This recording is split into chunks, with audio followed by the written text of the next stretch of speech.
Hi, my name's John. Welcome to another Sunday night nightcap. Tonight's nightcap, I get a lot more done on that liner puller. All the lathe work on that is basically finished now. Last weekend I put a video up. It was a run in Richard's Sentinel steam wagon. While I was at the railway yard, I got quite a bit of footage of the engines getting ready to go to work. I show a little bit of that probably on the end of the first nightcap, just to break things up a little bit. The first thing I want to do is the draw for the inside outside calipers. The little engineer's clumsy bastard.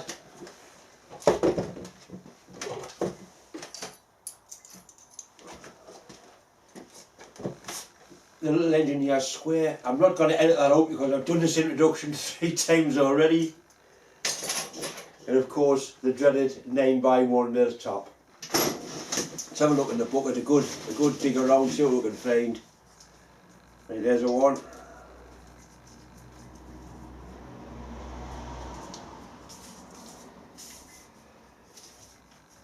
Right, the name I've got on here is Edwin Wolf.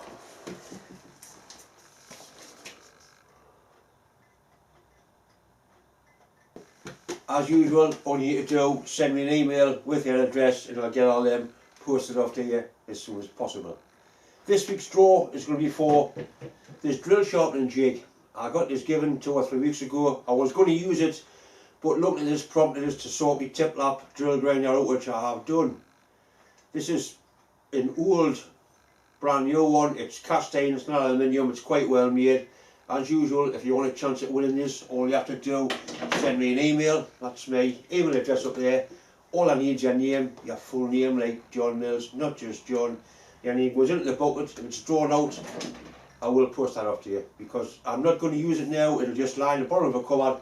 I'd like to see somebody get use of it.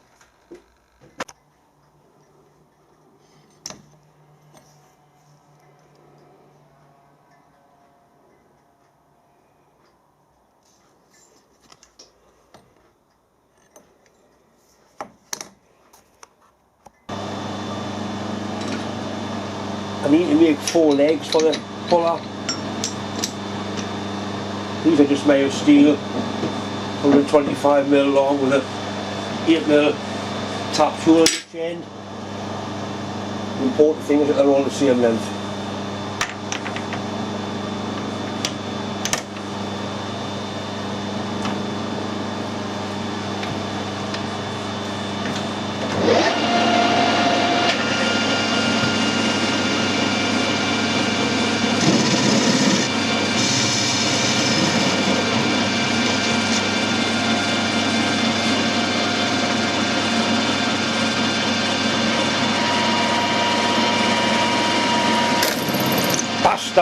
That's how you snap a centre drill off, when you're a clumsy bastard.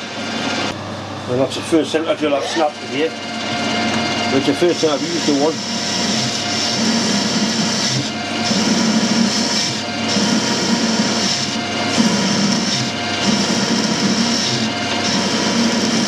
So these boards are all going to be made to the same length as this one now.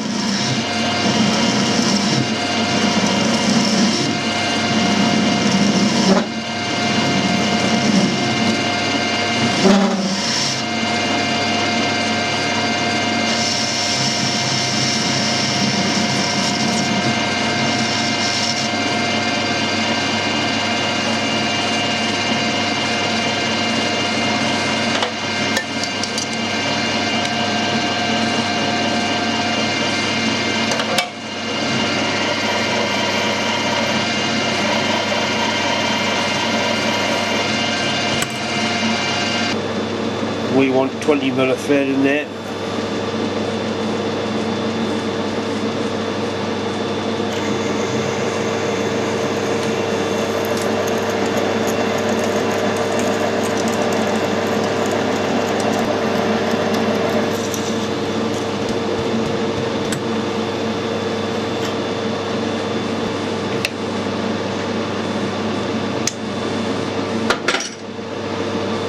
What I'll do, I'll get the bars all, the length and all drilled, and then fed them all in one go. So this one's going to be the master one, because this is the obviously the short one.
I've got all 4 bores all the same length and they've all been drilled, tap and drill for 8mm.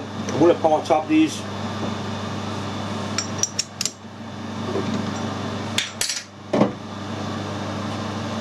I've got a nice decent tap held in ER32 collar chuck, which I know gets a good grip, it won't slip.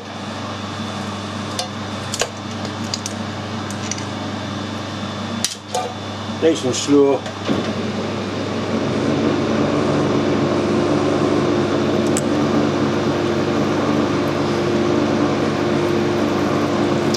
I know when it gets into the full depth of thread on the tap, that would be the bottom of the hole, which is there. Reverse it back out.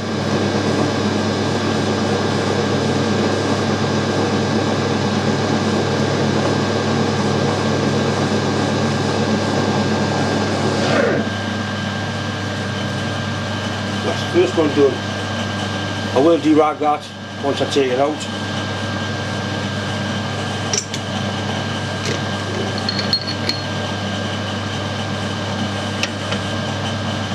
Nice clean sharp threads.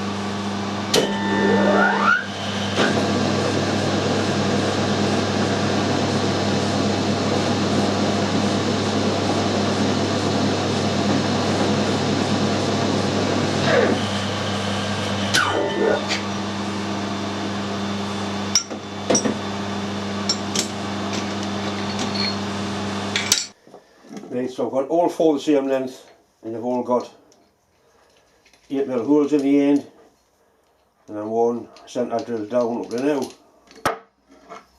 Just derag the ends.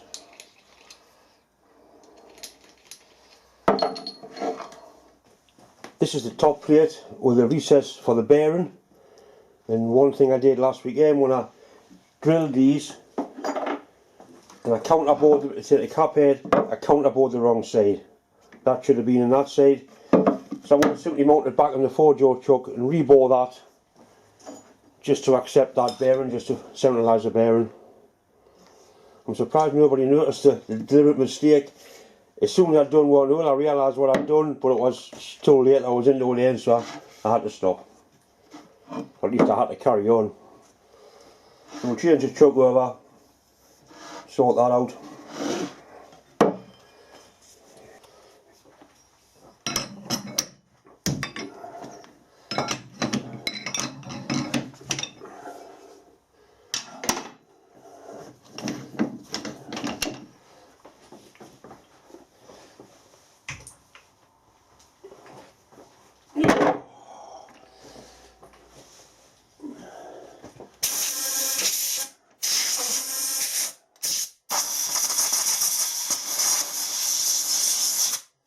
Really important that there's no bits of shite stuck in there.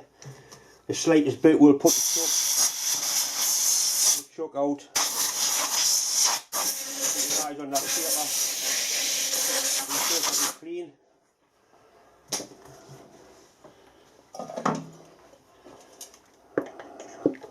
A little bit of oil won't do any harm at all.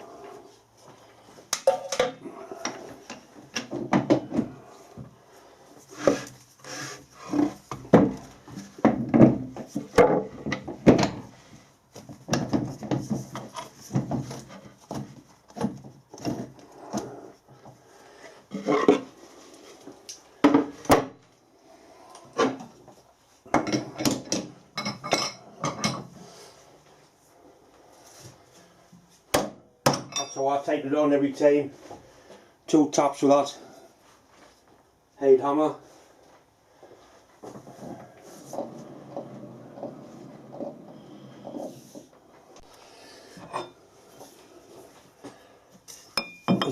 be pretty near, because the last thing we had in here was actually this. Let's use that centre to line it up.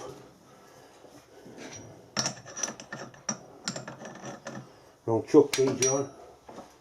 Idiot.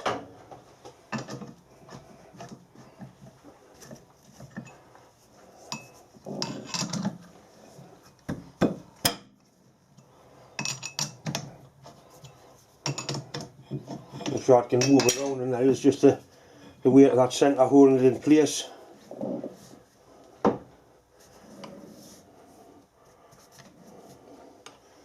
And just nip up each jaw and turn.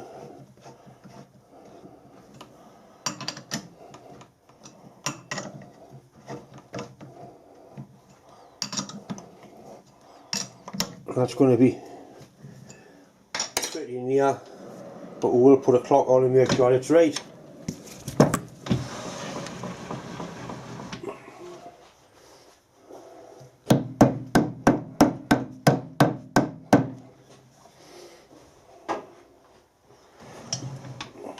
Put a centre into that hole, and then that centre into the back of that one.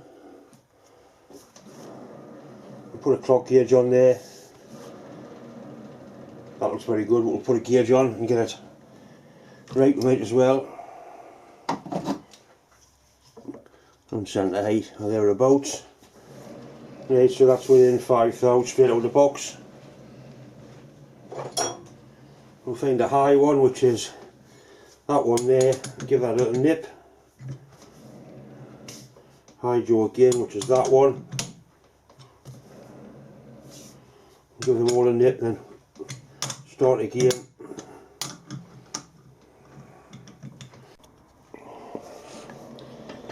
Right, that's sort of very near.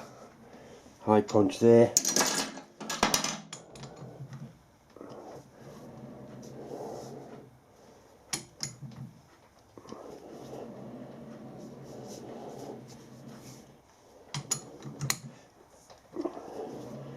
And I'll settle for that.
We'll have a dummy assembly. I've actually marked it there, ear, into ear. It's got to fit together, because these were welded together when they were drilled, so it can't be anything else other than dead straight.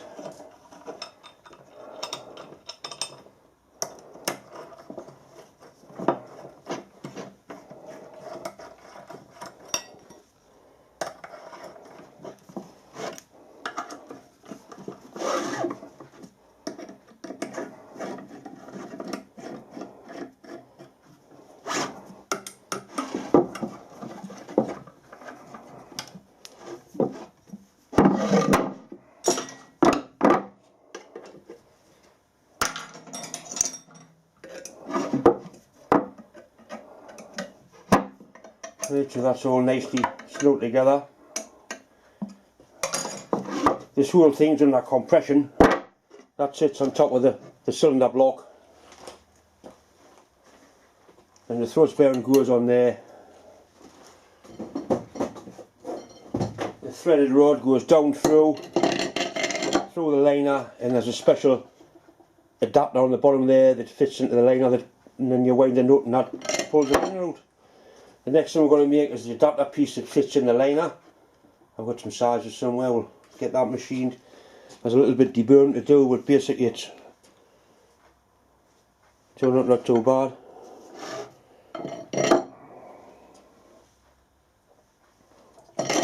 It'll be quite strong, it will take a lot to bend this.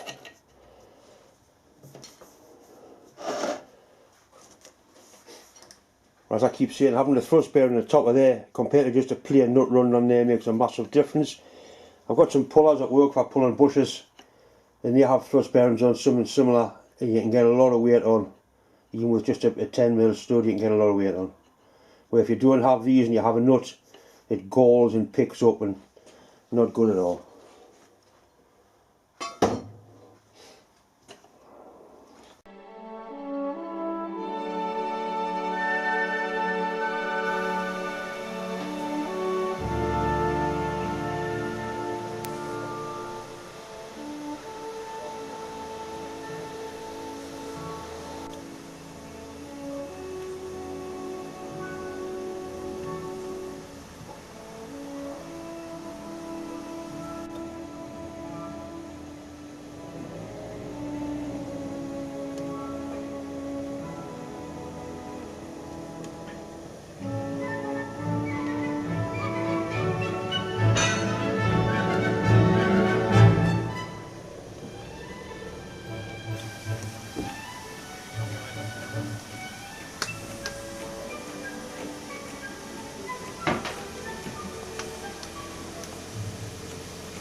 This locomotive has all been repaired in the house. I've just been talking to a gentleman who's done quite a lot of work on it. There's a lot of new parts on here, repaired parts.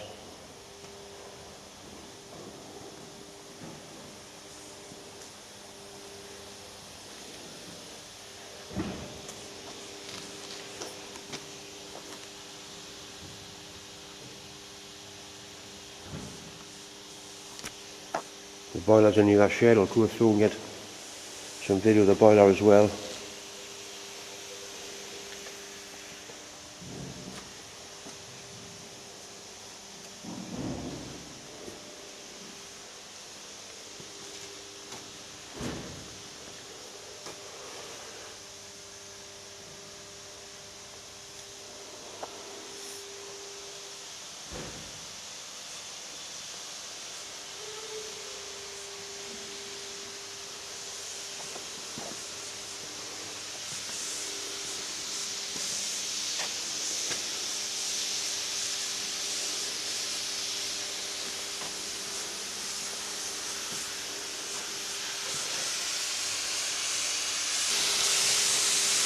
And as I was saying, that when I actually got it, where the wheel is underneath there, it actually wore a hole through here. There was that much wear on it. The whole frame had dropped down 3 inches. Incredible, and it was still being used.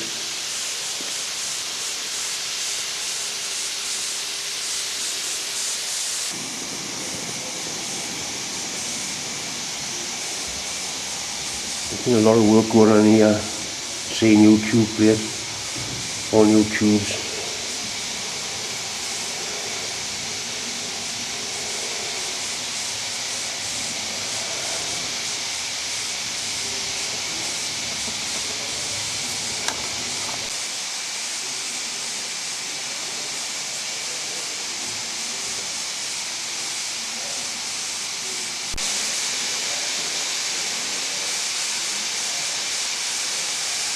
and all the various holes are blanked off in preparation for its hydraulic water test.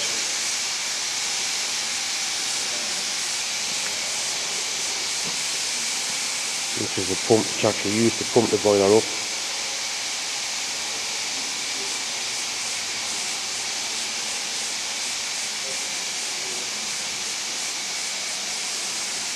I believe it was 1953 this boiler was first commissioned.